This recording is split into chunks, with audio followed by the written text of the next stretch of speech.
The last thing I heard before my aunt's SUV disappeared around the bend was laughter. Not nervous laughter, not an okay, joke's over kind of laugh. Real, full-bellied laughter. The kind that meant everyone in that car was in on it and none of them felt a single second of regret. I was standing alone at a rest stop along I-70 in Missouri, just outside of Kingdom City.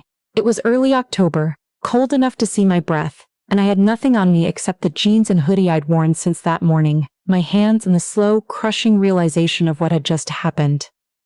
My aunt had told me to check the trunk for the cooler bag. When I stepped out and walked around to the back of the car, the trunk was already shut. Before I could say a word, she pulled away. I thought it was an accident at first. I waved my arms. I yelled. The car slowed just enough for me to feel something like hope. And then I heard my cousin's voice through the cracked back window. $500 says she's crying in an hour. The car sped up. The brake lights disappeared, and I was left standing on a concrete island between a public restroom and a vending machine, watching the highway swallow the only people I had left. I was 26 years old. My parents had been gone for 8 years, taken by a drunk driver on a rainy Tuesday in November, when I was 18 and a week away from leaving for college. My aunt, my mother's older sister, had swooped in fast after the funeral. She'd offered me a room in her house in St. Louis, access to the family, a place to belong. I had been so broken and so grateful that I didn't ask the questions I should have asked. About the estate, about my parents' home and their savings, and the life insurance policy my dad always joked about, but never talked about seriously. I just accepted it. I moved into her house, into her rules, into her version of who I was and what I was worth. For 8 years she had been telling me who that was. Someone who needed guidance, someone too emotional to handle finances, someone lucky to have a roof over her head given everything that had happened. Standing alone at that rest stop, no phone. It was in my bag, which was in the back seat of her car, no wallet, no way to reach anyone. I finally heard those words for what they were. Not concern, not love, control. The first hour was the hardest. I sat on a cold metal bench and convinced myself they would come back, that this was some terrible miscommunication, that any minute I'd hear tires on gravel and see my uncle's sheepish expression as he held the door open and said sorry, she went too far this time. My uncle was like that, never the one to start it, never the one to stop it, just standing in the background with his hands in his pockets while my aunt ran the show. My cousin Stacy would have been quiet in the back seat, watching, going along because she always went along. And my cousin Cody would have already moved on to checking his phone, already bored with the joke he'd started. But no one came. A family with a minivan pulled in around 6. A dad, a mom, 3 kids fighting over snacks. I watched them through the window of the restroom building like I was watching a film about a life I didn't have. The mom handed out granola bars. The dad topped off the windshield wiper fluid. The youngest kid wandered over to a vending machine and stared at it like it was a philosophical problem. Normal, safe, everything that had just been taken from me with a punchline and a bet. I started walking when the sky turned gray. The highway shoulder was narrow, and the trucks that passed hit me with walls of wind that nearly knocked me sideways. I kept my head down and moved along the access road, looking for any lights that weren't moving at 70 miles an hour. My sneakers weren't made for distance. By the time I'd walked half a mile, I could already feel the pressure building on the balls of my feet. A memory came up without permission. Thanksgiving, 3 years ago. I'd come downstairs late and caught my aunt on the phone in the kitchen. She didn't hear me at first. She was talking to someone about the account and what the attorney had filed and just keep it where it is for now. She'd turned and seen me standing in the doorway and her entire face rearranged itself in about half a second, from tight and focused to soft and warm. Just talking to my accountant, she'd said. You want some leftover pie? I hadn't thought about it twice at the time. I thought about it now. A pickup slowed beside me about a mile from the rest stop. The window came down and a man in a Carhartt jacket looked me over without drama. He said his name was Frank, that he hauled equipment for a farm supply company and had been on this route for 12 years. He didn't ask why I was walking alone on a highway at dusk. He just asked if I was okay and, when I clearly wasn't, whether I needed a lift to the next town. I got in. He didn't push for details and I didn't offer them. When he pulled off in Mineola and let me out near a gas station, he reached into the console and handed me a small spiral notebook and a ballpoint pen. Worn cover, maybe a third of the pages already used. He tore out the used ones and handed me the rest. When something happens to you that you can't make sense of yet, he said, write it down. The writing helps you understand it later." I didn't know what to say, so I just nodded and took it. He drove away. I stood in a gas station parking lot in a town I'd never been to, holding a notebook and a pen, watching his taillights get smaller. Then I opened to the first clean page and wrote the date and the words. They left me on purpose. It was the first time I'd said it, even to myself. I wrote until my hand cramped, standing under a parking lot light while moths circled overhead. I wrote about the Thanksgiving phone call. I wrote about the time I'd asked to see my parents' estate documents, and my aunt said they were being handled by the lawyer, and changed the subject so smoothly I almost didn't notice. I wrote about the way my cousin had started laughing before the car was even fully out of the rest stop, like he'd been looking forward to this moment for a while.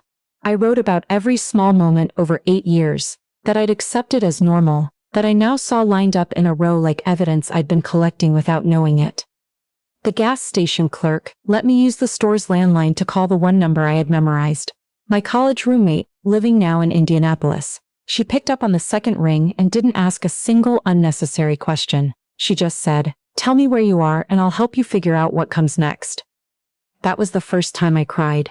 Standing in a gas station in Mineola, Missouri, talking to someone who had known me before my aunt had gotten the chance to define me. I slept that night on a bench inside the gas station after the clerk. A quiet woman who handed me a bag of chips without being asked and told me the store was open 24 hours, confirmed I could stay. My back ached. The fluorescent lights buzzed all night. I didn't sleep more than 40 minutes at a stretch. But I was warm and I was inside and I was still moving, even if I was doing it slowly. By morning I had the start of a plan. My roommate had found a rideshare driver heading east, who agreed to let me pay her back once I got to Indianapolis. The driver's name was Loretta. Not a stranger to doing favors for women stranded in bad situations, she said, without going into what she meant. She dropped me in Effingham, Illinois, and pointed me toward a diner 2 blocks off the main road, where a meal cost less than $9 and coffee refills were free. The diner smelled like bacon grease and dish soap, and something almost like being somewhere safe. I slid into a corner booth and held the menu for a long time without reading it. The woman who came to take my order had a name tag that said Hazel, and the kind of face that didn't make you explain yourself. She took one look at me, wrinkled clothes, dark circles, the notebook I'd set on the table like it was holding me together, and just asked if I wanted coffee first. I said yes. She brought it, and then sat down across from me, which I hadn't expected, and said she had 10 minutes before the lunch rush, and she'd like to use them if I didn't mind. She told me she'd left a marriage 15 years ago with 2 kids, $40, and a grocery bag of clothes. She'd slept in her car for 6 nights. She'd rebuilt from nothing, not because it was easy, she said, but because staying would have been worse. People will call it brave later, she told me. Right now it's just survival, and that's enough. She brought me eggs and toast and wouldn't let me pay. When I left, I wrote what she'd said in the notebook, word for word. The miles between Illinois and Indiana felt longer than they should have. I caught rides where I could. A retired teacher heading to a family birthday, a hardware store delivery truck going as far as Terre Haute. Each one left me a little closer, and a little more certain I wasn't losing my mind. That the things I had started to piece together were real. I broke down somewhere outside of Terre Haute. I was walking the shoulder of a county road, notebook tucked under my arm, and I passed a small white church with one of those marquee signs out front. The kind that usually says something you see and immediately forget. This one said, "You are not what they told you you were." I stopped walking. I don't know how long I stood there. Long enough for a truck to slow down, and an older woman to roll down her window and ask if I was all right. I wasn't. I was crying in a way I hadn't let myself cry since I was 18 years old at my parents' graveside. The kind of crying that starts in your chest and takes over everything before you can stop it. Her name was Mabel. She had a small farm stand set up at the end of a gravel drive. Apples, winter squash, jars of honey arranged on a folding table.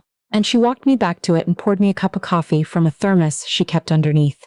She didn't try to fix anything, she just listened. I told her more than I meant to. About my aunt, about the estate, about the growing certainty that there was money my parents had left me, that I had never been allowed to see. About feeling like I was going crazy for even suspecting it, because who suspects their own family of something like that? Mabel was quiet for a long moment. Then she said, "Honey, the people most likely to take from you are the ones who know you'll feel too guilty to look." She wrote down a phone number on the back of a receipt. A legal aid organization in Indianapolis. Free consultations for estate disputes. She'd used them herself after her husband passed, and his relatives decided his property was theirs to divide. Go talk to someone who knows the law, she said. Not because you need them to tell you you're right, because you deserve to know the truth. I wrote that in the notebook too. I reached Indianapolis on a Wednesday evening, 37 hours after my aunt had pulled away from that rest stop. My roommate was waiting in the parking lot of the bus station with a gas station coffee and a look on her face that said she wasn't going to make me say anything until I was ready. I sat in her passenger seat and stared at the cup and felt something unknot in my chest that I hadn't even known was tied. I called the legal aid number the next morning. What I found out in that 45-minute phone call rearranged everything I thought I understood about the last 8 years. My parents had left a will, a real one, filed with an attorney in St. Louis in the months before the accident, the kind you set up when you've started thinking seriously about the future. There was a life insurance policy, a savings account, and the house. The house I had grown up in, the house my aunt had told me was too expensive to maintain and had needed to be sold within a year of the accident. The proceeds from that sale were supposed to go into a trust account held until I turned 25. I was 26. The attorney on the phone asked me when I had last seen any documentation from the estate. I told him I hadn't, not once, that every time I asked my aunt about it, she redirected me, reassured me, told me it had been complicated and that she had handled everything. He was quiet for a moment, then he asked for my aunt's full name and the name of the law firm she had mentioned. I gave him both. I won't describe every conversation that followed, because some of it is still being resolved by people who understand estate law better than I do. What I can say is that by the time I got into a car heading back to St. Louis, borrowing my roommate's car, hands steady on the wheel for the first time in days, I was not going back to argue. I was not going back to forgive. I was not going back to ask for an explanation that they would only twist into something I'd second guess for years.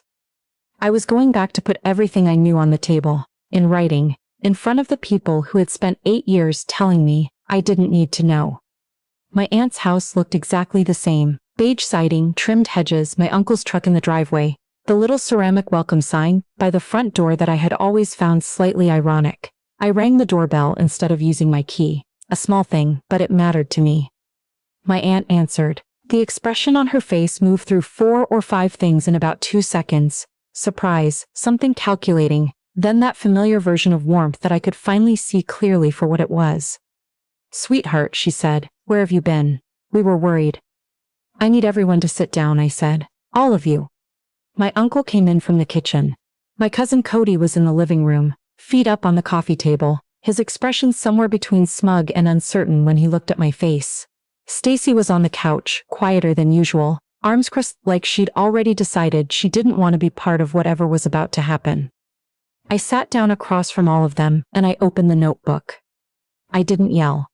I had been afraid somewhere on the drive back that I'd come in with everything unraveling at once, and give them something they could use against me, call me hysterical, say I was overreacting, use my emotion as a reason not to take me seriously. But the anger had organized itself into something steadier than that, something that didn't need volume. I told them what I knew. About the estate attorney in St. Louis. About the trust account that should have been released to me at 25 and wasn't. About the legal aid office in Indianapolis that had already started pulling documents.